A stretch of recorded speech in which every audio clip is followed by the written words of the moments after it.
So here's a great little product in our range called the Dinghy Wheels. This will help you avoid that congestion at those busy boat ramps. You'll see here just how easy they are to get your boat to and from the water without even getting the trailer near the boat ramp.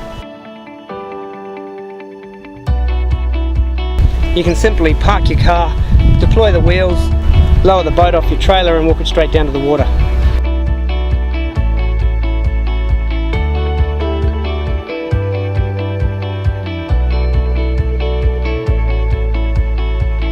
A handy little locking mechanism, your wheels stay in place.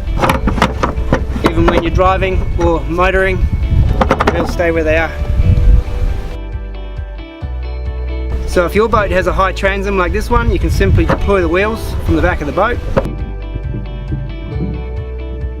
If your transom's a little shallower than this one, you can simply lift or deploy the wheels from the water's edge.